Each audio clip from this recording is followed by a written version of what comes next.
अस्सलाम नाज़रीन, मैं हूं असद अली तूर, अपने प्रोग्राम असद तूर अनसेंसर्ड में। आज हम फिर अहमद नूरानी साहब की वालदा के साथ मौजूद हैं और उनकी बहन के साथ मौजूद हैं, जिनके 2 बच्चे अगवा कर लिए गए हैं। और आज 9 दिन बाद जो समाअत हुई, 9वां दिन है इन 2 भाइयों को लापता हुए, सैफुर्रहमान हैदर और मोहम्मद अली को।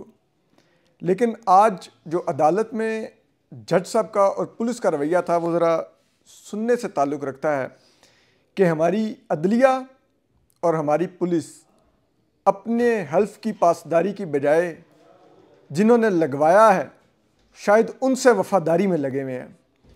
आज 9 दिन बाद जब आईजी इस्लामाबाद नासिर रिजवी साहब पेश हुए, तो जज साहब का पहला सवाल ये था, एसएचओ से कहा था कि इंक्वायरी करके बताएं कि क्या वाकई ये वाकया हुआ है। यानी कि 9 दिन बाद भी जज साहब ये अभी तक यकीन नहीं उनको आ रहा कि वाकई ये 2 नौजवान अगवा कर लिए गए हैं, लापता हो गए हैं।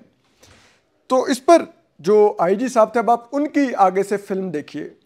जज साहब ने पकड़ाया, लो भी इधर से अब आपने भागना है। अब आईजी साहब की दौड़ शुरू हुई। आईजी साहब फरमाते हैं कि एक स्पेशल टीम बनवाई है एसपी इन्वेस्टिगेशन की सरबराही में। ये वो शुएब खान साहब हैं जो उस दिन वारदात पर लिटरली बज़ाहिर पर्दा डालने आए थे, सीसीटीवी फुटेज चोरी करने आए थे, उससे अगवाकार ढूंढने नहीं आए थे। हमसायों पर दबाव डालने आए थे कि आपने सहाफियों से और फैमिली से बात नहीं करनी।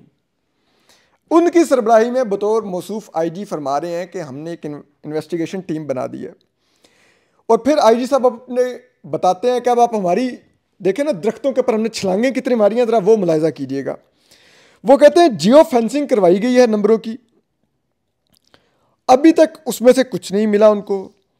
फिर वो कहते हैं कि जी हमने इस्लामाबाद में 27 पुलिस स्टेशन हैं, तमाम के एसएचओ को और सीटीडी को लिख के पूछा है कि आपके पास तो नहीं है, आपने कोई गिरफ्तारी तो नहीं की? तो उन्होंने कहा नहीं। हालांकि सादा सी बात है, पुलिस दूसरी पुलिस के थाने की हदूद में उनके थाने को इल्म में लाए बगैर ये कार्रवाई कर ही नहीं सकती। लेकिन फिर भी आईजी साहब ने कहा कि हमने कागजी कार्रवाई पूरी की, एक सफ़ा और ऐड किया। फिर वो कहते हैं कि मैंने तमाम जेलों के आईजीज़ को लिखा है, तमाम मुल्क भर की, कि आपके पास तो किसी मुकदमे में ये कैद नहीं है। तो कहते हैं उधर से भी जवाब आना है। फिर वो कहते हैं कि मैंने तमाम सूबाई आईजीज़ पुलिस को लिखा है और उनसे पूछा कि जी आपके पास किसी मुकदमे में ये 2 नौजवान मतलूब तो नहीं है। फिर वो ये कहते हैं कि मैंने आईबी को भी लिखा है, एफआईए को भी लिखा है। यानी कि उन्होंने कहा मैंने खतूत की, जिसे कहते हैं ना पंजाबी में अन्नी पाती सर, मैं इधर उधर वो खत लिखे ने ना। फिर जज साहब का आगे से सवाल सुनिए। यानी कि जज साहब भी अभी तक ये नहीं कह रहे कि नौजवान अगवा हुए हैं। जज साहब आगे से आईजी से पूछते हैं, आपने एग्जिट कंट्रोल लिस्ट से चेक किया कि ये नौजवान मुल्क से बाहर तो नहीं गए? यानी कि जज साहब कहने की हो सकता है आपने ये चेक किया मुल्क से नौजवान भागना गए, उनके माँ बाप शायद उनकी बहन और माँ कौम को बेवकूफ़ ना बना रही हूँ। तो आगे से आईजी साहब मौसूफ फरमाते हैं, नहीं सर, मैंने इंटीरियर मिनिस्ट्री को, इंटीरियर सेक्रेटरी को लिख के एग्जिट कंट्रोल लिस्ट से चेक कर लिया, अभी तक ये दोनों नौजवान मुल्क से कहीं से बाहर नहीं गए। फिर उसके बाद आईजी साहब अब आते हैं इस फैमिली की स्टोरी डाउटफुल करने के लिए। कहते हैं जी मैंने 15 का रिकॉर्ड चेक करवाया और हमारा 15 का रिकॉर्ड डिलीट नहीं होता। तो 15 के रिकॉर्ड में जब वारदात हुई तो जो वक्त बताया जा रहा है, इनमें से किसी ने 15 पे कॉल करके नहीं बताया कि जी हमारे बच्चे अगवा हो गए हैं। अब मौसूफ से बंदा पूछे कि वालदा के भी मोबाइल छीन के ले गए, बहन के भी मोबाइल छीन के ले गए, बच्चों को उनके मोबाइलों समेत उठा के ले गए, वो कहाँ से 15 पर कॉल करते हैं? लेकिन आईजी साहब तो सफ़े भर रहे थे। इसके बाद जज साहब ने कहा कि आप ज़रा चेक करें और बताएं, क्योंकि बंदे आपकी हदूद से गए हैं।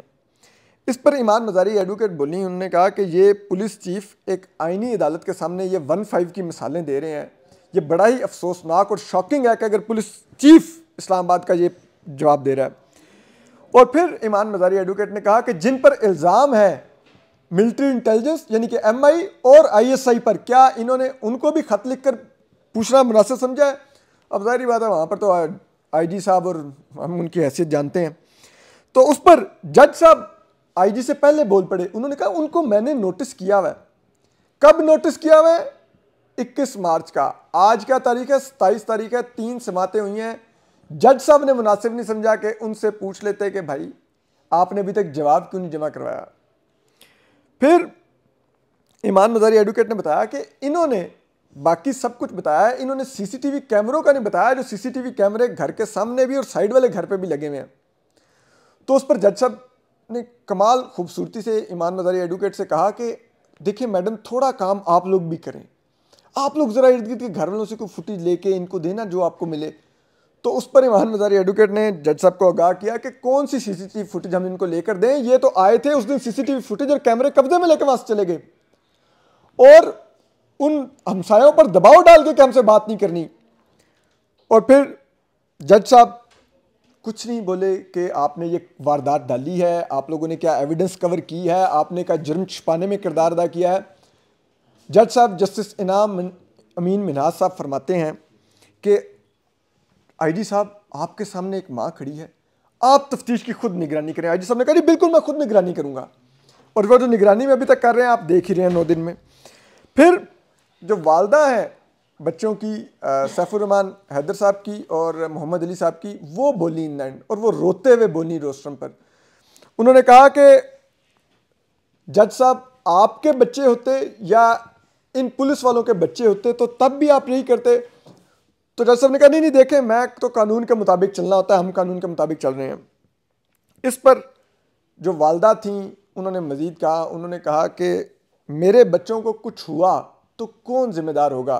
तो इस पर जज साहब ने तारीखी जवाब दिया जो कि मेरे ख्याल में आज के पाकिस्तान का असल हाल है। उन्होंने कहा अल्लाह रहम करेगा। उन्होंने कहा बस अल्लाह से मांगे, हमसे मत मांगे, हमने जो हल्फ लिया हुआ है शायद वो अब किसी और का लिया हुआ है। ज़ाहिर बात है आप ANF के वकील रहे हों, राना सनाउल्लाह के ऊपर झूठी हीरोइन के मुकदमे का आप दिफा करते रहे हों और प्रेस कॉन्फ्रेंसों में करते रहे हों, और फिर उसके बाद आप जज बने हों। ANF भी फ़ौज का ही एक जैली इदारा है और जर्नैल साहब उसके होते हैं, और अब आप ठीक है, अब आप जज बन गए हैं तो बहुत अच्छी बात है, इतना ही करेंगे। लेकिन ये सब कुछ बहुत अफसोसनाक है। हम पहले अहमद दुरानी साहब की वालदा से और बहन से बात करते हैं और उसके बाद आपको कुछ और भी बताते हैं, ज़रा पूछते हैं कुछ सवालात जो SSP इन्वेस्टिगेशन है शुएब खान साहब और IG नासिर रजवी साहब के बारे में।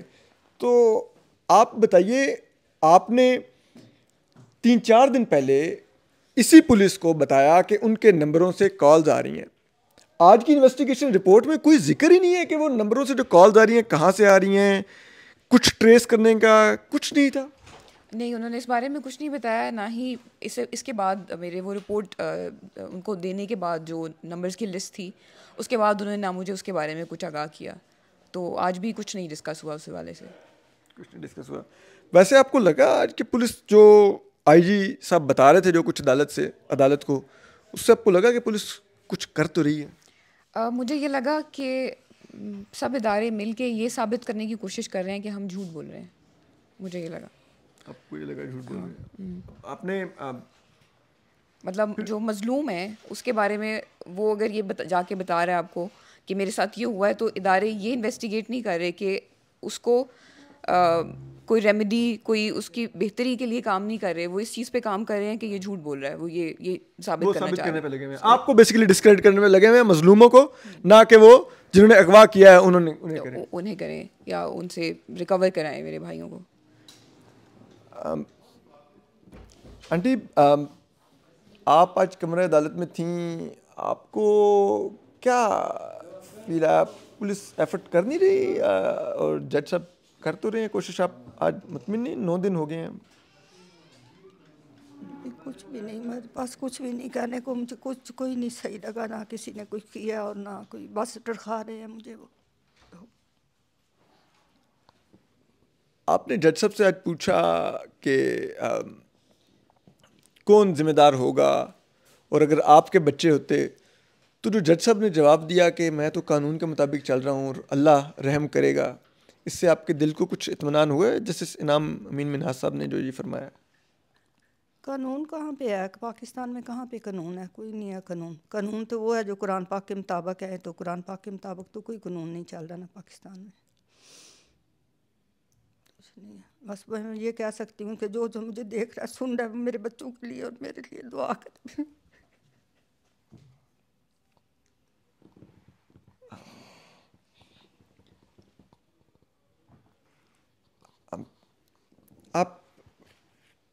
किसी से वैसे अपील करना चाहेंगी सारा कि कोई भाइयों को आपको? पूरी दुनिया से अपील की थी, किसी को ही नहीं बोला, कोई भी किसी में बोलने की जरूरत नहीं है। मुझे लगता है कि सिर्फ उसी इंसान से अपील की जा सकती है जिसने ये सब कराया है, कि मतलब अगर एक माँ के अगेंस्ट जो जंग चल रही है तो वो तो बेचारी इतनी लाचार है कि स्टेट के सब इंस्टीट्यूशंस के सामने, ठीक है, तो मतलब किसी ऐसे इंसान को सज़ा दी जा रही है जिसका जिस चीज़ पर कहा जा रहा है कि सज़ा दी जा रही है उस सब से कोई ताल्लुक़ ही नहीं है। तो आपको कोई पैगामात मौसूल हो रहे हैं कहीं, कोई लोग आके कि अहमद नूरानी अपनी स्टोरी पर माफ़ी मांग लें तो वो फिर कुछ मीडिएशन होगी? अभी हम तक तो कोई नहीं आए, हम तक तो अभी फ़िलहाल कोई पैगाम मौसूल नहीं। हमें सिर्फ ये भाई के नंबरों से कॉल्स आई थी जो कि हमने पुलिस को इन्फॉर्म किया, लेकिन फिर भी उससे कोई फ़ायदा नहीं हुआ। कोई फ़ायदा नहीं हुआ। ईमान, आप ज़रा कुछ 1 मिनट के लिए आपका टाइम मिलेगा? अगर बैठे हैं, ईमान मज़ारी एडवोकेट हैं जो अहमद नूरानी के भाइयों को रिप्रेजेंट कर रही हैं, उनकी वालदा को इस केस में हब से भेजा की। ईमान, आपने जज साहब को आज बार बार इसरार किया कि ये हब से भेजा की पिटीशन है, 9 दिन हो गए हैं और आप कल के लिए वजारत दिफा को नोटिस करें कि वो कल जवाब दें। आगे इतने दिन गुजर गए, उन्होंने जवाब नहीं दिया। तो क्या ये इतना ही मामूल की बात है कि ठीक है आपने सफ़े आईजी पुलिस ने काले कर दिए हैं और आपने नोटिस किया हुआ है, उधर से जवाब का इंतज़ार करता रहें, इस रिपोर्ट में कुछ है कोई नहीं तो इस पर भी कुछ मत करें? असद, यही बात मैंने आज अदालत में भी की कि ये बिल्कुल अनप्रेसिडेंटेड चीज़ है जो पहली दफ़ा हम इस्लामाबाद हाई कोर्ट में देख रहे हैं कि पुलिस का जो चीफ़ है, हेड ऑफ़ पुलिस है इस्लामाबाद में, वो आकर अदालत में कह रहा है कि 9 दिनों में हमने कुछ नहीं किया। जो सारा वो, और मैंने बार बार अदालत को कहा कि इन्होंने आज आकर 9 दिन बाद आपको कोई प्रोग्रेस दिखानी थी, इन्होंने आकर आज आपको प्रोसेस दिखाया है। उस प्रोसेस के बाद मैं तो इस वालदा को कोई जवाब नहीं दे सकती। मैं ख़ुद शर्मिंदा हूँ कि हम ये वर्दी पहन के ये जो ड्रामा करते हैं अदालतों में, और आगे से हम जब कानून और आइन की बात करते हैं तो आगे से आते हैं कि जी हम वो ऑर्डर नहीं पास कर सकते, जबकि वो कानून और आइन के मुताबिक है। हमने आज बार बार रिक्वेस्ट की कि काइंडली आप प्रोडक्शन ऑर्डर जारी कर दें। ये हब से भेजा की पिटिशन है, इस पर आपने सिर्फ ये कहना है कि जो प्रोड्यूस द बॉडी, इन 2 लोगों को आप इस अदालत के सामने प्रोड्यूस करें। अभी नहीं मैं वो ऑर्डर कर सकता। क्यों? कानून में इसकी क्या गुंजाइश है? और जब आप कानून की उधर बात करते हैं तो आप पर ये एहसान जतवाया जाता है कि जी मैंने तो पिटिशन जुम्मे के दिन लगाई, जुम्मे 4 दिन बाद 3 वेडनेसडे 19 तारीख को हमने जिस रात ये हुआ था उसी दिन हमने आकर ये फ़ाइल की, उसी दिन पर्चे की दरख्वास्त दी, और फिर जाके ये फ्राइडे को लगा। और ऐसे बात कर रहे हैं इस बूढ़ी माँ से जैसे कि कोई एहसान है। यह आपका काम है, यह आपकी ओथ है, आप कोई फेवर नहीं हमें करे, और जो आपकी ओथ है और जो आपका काम है वो आप नहीं कर पा रहे। और अगर आप नहीं कर पा रहे तो फिर आपको इस ओहदे पर नहीं बैठना चाहिए। अगर आपके पास यही जवाब है इस बूढ़ी माँ के लिए कि जी अल्लाह रहम करे, हम कहाँ जाएं? अच्छा ईमान, मुझे ये बताइए कि जज साहब ने तो ये भी पूछना आज 9 दिन बाद भी ऐसे डीआईजी से, आईजी से भी नहीं पूछना मुनासिब समझा कि आपने एफआईआर क्यों नहीं दी। आपने बताया कि ये तो सीसीटीवी फुटेज गायब कर गए हैं, उस पर भी जज साहब ने उनसे ये तक नहीं पूछा कि जो आपने सीसीटीवी फुटेज वहाँ से ली उसमें आपको क्या नजर आया। वो तो ये तक पूछना, उनके सामने खड़ा हुआ आईजी था, वो एसएसपी शुएब खान जो इस वारदात पर लिटरली हमें नजर आ रहा था पर्दा डाल के जा रहा है, आप उनसे ये तक नहीं पूछना मुनासिब समझा जी कैसा रवैया था जज साहब का, ये कितना गैर मामूली है? वो भी नहीं पूछा। ये अनप्रेसिडेंटेड, असद मैंने कोर्ट में भी कहा ये अलार्मिंग है, अनप्रेसिडेंटेड है। ऐसी चीज़ें पहले कभी इस्लामाबाद हाई कोर्ट में भी नहीं हुई। और ये जो आकर इस तरह की बातें कर रहे हैं, और इतनी मतलब है, मैं तो अगर आईजी साहब की पोजीशन में होती मैं तो इस्तीफ़ा देती कि मेरे जुरिस्डिक्शन से लोगों को, और हमने कोर्ट को बताया कल जो वहीद मुराद के साथ हुआ, उनकी जो मदर इन लॉ है उन पर जो तशद्दुद किया गया, तो ये किस तरफ मुल्क को लेकर जा रहे हैं। और अगर नहीं ये आईनी अदालतों को इस हद तक आपने मैनेज कर दिया है कि इंसाफ की हम इनसे तवक्को ना रखें, तो बराए मेहरबानी हमारे टैक्स का पैसा बचाकर ये अदालतें बंद कर दें। क्योंकि नहीं, हम मार्शल लॉ में रह रहे हैं, तो आप कहें अदालतें तो नहीं चलती मार्शल लॉ में, जजेस खुद कह दें हम मार्शल लॉ में हम नहीं काम कर सकते। तो फिर ईमान, क्या आप ये समझती हैं कि ये हमारी जो आला अदलिया के जजेस हैं, आज जो एक बहुत ही अहम बात जो पेशरफ्त हुई है वो जो इसके सुप्रीम कोर्ट के प्रेस एसोसिएशन के सदर हैं जुल्कुरनैन इकबाल, उन्होंने आज एक बहुत ही पावरफुल ख़त लिखा है chief justice of Pakistan justice Yahya Afridi साहब को, जो पोलो के प्लेयर हैं बुनियादी तौर पे, शायद वो पोलो के कोटे में चीफ जस्टिस बन गए हैं, कि आर्टिकल 19 और 19A हम सहाफ़ियों को शफाफ ट्रायल का हक देता है, लेकिन पाकिस्तान में उन्होंने कहा कि सहाफ़ियों को गज़ा जैसी सूरत हाल का सामना है, इतना खौफनाक है। उसके बाद उन्होंने वहीद मुराद का बताया किस तरह उनको घर से अगवा किया गया, उनकी सास पर तशद्दुद किया गया, पीछा करने वाले जर्नलिस्ट सुबहान पर तशद्दुद किया गया।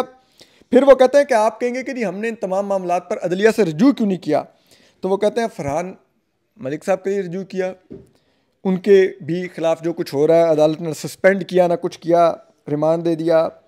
अहमद नूरानी साहब के भाइयों का वो लिखते हैं कि उनको इस तरह से अगवा किया गया, जस्टिस इनाम अमीन मिनाज साहब ने इतने दिन लगा दिए, पहले लेट मुकर्रर की दरख्वास्त, फिर उसके बाद भी अभी तक कुछ नहीं किया, तारीखों पर तारीखें डाल रहे हैं, ठीक है। और वो ये कह रहे हैं कि ये जजेस एक हब्से बेजा की पिटिशन में जस्टिस इनाम अमीन मिनाज का रवैया ऐसा है जो उनके हल्फ से मुताबिकत नहीं रखता, और वो खुलकर कोर्ट में कह रहे हैं कि मैं वो ऑर्डर पास नहीं कर सकता जिस पर अमल दरामद ना हो, हालांकि आइन और कानून में कहीं नहीं लिखा हुआ कि आप ऐसे ऑर्डर मत पास करें। फिर वो ये कहते हैं कि लाहौर हाई कोर्ट में एक हफ्ते बेजा की पिटीशन दायर की, तो वहाँ पर जज साहबा ने ऑर्डर दे दिया कि हम सेक्रेटरी डिफेंस को नोटिस ही नहीं कर सकते। उन्होंने कहा कि ये हालत हो गया 26वीं आईनी तरमीम के बाद पाकिस्तान की आला अदलिया की, कि अब हम सोच रहे हैं कि हमें सुप्रीम कोर्ट में आईनी बेंच को रजू करना चाहिए कि नहीं, क्योंकि आईनी बेंच ईद की छुट्टियों पर जा चुका है अभी, हालांकि रमज़ान का महीना चल रहा है। और उन्होंने कहा कि इस सब के बाद ये इतनी तकलीफ़ दे ये हक़ाइक़ हैं कि हमारी आलमी सतह पर क्या साख रह जाएगी। और अब हम सुन रहे हैं कि जो सहाफ़ियों के साथ अभी हुआ है, अहमद नूरानी साहब के भाइयों के साथ, वहीद मुराद के साथ, फरहान मलिक के साथ, ये एक आगाज़ है एक, जिसे कहते हैं ना, जबर के एक नए दौर का। तो क्या ऐसे लेटर्स लिख के जो हम जजेस को आगाह कर रहे हैं, तो क्या जजेस मरीख पर रहते हैं कि उनको नहीं पता कि पाकिस्तान में उनकी नाक के नीचे इस्लामाबाद में क्या कुछ हो रहा है? क्या ये मरीख पर रहते हैं? क्या है ये खलाई मखलूक हैं कि ये सिर्फ कोर्ट में लैंड करते हैं फिर उधर से वापस ऊपर चले जाते हैं? इनको नहीं पता होता पाकिस्तान में क्या क़यामत मची हुई है। असद सबको बच्चे बच्चे को पता है इस मुल्क में क्या हो रहा है, कौन क्या कर रहा है, किस मकसद के लिए कर रहा है, किस मकसद के लिए 26वीं आईनी तरमीम लाई गई, किस मकसद के लिए अहमद नूरानी के 2 भाइयों का केस ईद के बाद घसीटा जा रहा है, किस मकसद से अभी तक इसमें पर्चा नहीं दर्ज हुआ, क्यों वहीद मुराद को उठाया गया, सबको पता है। तो ये जजेस को भी पता है, और इसलिए बार बार मैं ये बात कहती हूँ कि जब जजेस इस तरह की खुली अदालत में नाइंसाफ़ी करते हैं, अपनी हल्फ की खिलाफ वर्जी करते हैं, और जिन्हें इधर लाया गया इस मकसद के लिए कि वो इन केसेस को डिले करें, ताख़ीरी हरबे इस्तेमाल करें और इंसाफ ना दें, यही मकसद था ना 26वीं आईनी तरमीम का। जो 6 जजेस ने ख़त लिखा था, आपने उन्हें फ़िक्स करने की कोशिश की, और अब आप देख रहे हैं उसके अंजाम कि जो जजेस लोगों को रिकवर करवा सकते हैं उनके सामने केसेस नहीं लगते, जो जजेस नहीं रिकवर करवाना चाहते उनके सामने केसेस लग रहे हैं। बहुत अच्छे। ईमान मज़ारी आपको बता रही थी कि पाकिस्तान में इस वक्त मार्शल लॉ की सूरत हाल है। सुप्रीम कोर्ट प्रेस एसोसिएशन के सदर जुल्करनैन कहते हैं कि पाकिस्तानी सहाफ़ियों को गज़ा वाली सूरत हाल का सामना है। आप इससे अंदाज़ा लगा लीजिए कि वो किसको कह रहे हैं, इसराइली और इसराइली फ़ौज। फिर और ये इस मुल्क के हालात हैं, ये बहुत तकलीफ़ दे है। और मैं लिटरली मैं ज़रूर समझता हूँ कि ये जो SSP इन्वेस्टिगेशन है और ये शोएब खान और ये जो IG नासिर रिजवी हैं, ये दोनों PSP ऑफिसर्स हैं, CSS करके आए हैं। बड़े ये जो PSP भी ना ऑफिसर्स का एक पूरा आप कह लें कि ये भी एक गैंग है जो किस तरह से इस मुल्क में क्या करता है। वो एक सुन्नत साल ये रैंकर पुलिस ऑफिसर होते हैं बेचारे, ये बड़े अच्छे होते हैं, ये फिर भी जितनी इनकी हैसियत होती है ये करने की कोशिश करते हैं। जब ऊपर से लेकिन ये PSP वाले कंप्रोमाइज़ हो जाए तो फिर सब कुछ गया। लेकिन मैं ज़रूर ये समझता हूँ कि जो IG नासिर रिजवी हैं, इनके बच्चों को ज़रूर इनसे पूछना चाहिए कि अब्बू आप क्या अगवाकारों के लगवाए हुए हैं उनके तहफ़्फ़ुज़ के लिए हैं कि इस्लामाबाद के शहरियों के तहफ़्फ़ुज़ के लिए हैं? क्या जो आप टैक्स पेयर से तनख्वाह ले रहे हैं, क्या वो तनख्वाह हिलाल करार पाएगी? ये जो SSP इन्वेस्टिगेशन है शोएब खान साहब, इनके वालिदैन को इनसे पूछना चाहिए कि एक माँ तुम्हारे आगे रो रही थी, तुमने वो CCTV की फुटेज कहाँ पर की? क्या हमने तुम्हें अगर रिज़्क़े हिलाल खिलाया तो उस पर पूरा उतर रहे हो? अगर नहीं तो ये वर्दी पहन के इस्लामाबाद में बैठे क्या कर रहे हो? CSS इसलिए करवाया था कि बाबू बन के अय्याशी करो और माएँ तुम्हारे आगे रोएं और तुम्हारे कानों पर जूं ना रेंगे और तुम्हारी आंखें शर्म से ना झुकें। हम आपको अपडेट करते रहेंगे। अपना ख्याल रखिए। अल्लाह हाफिज़।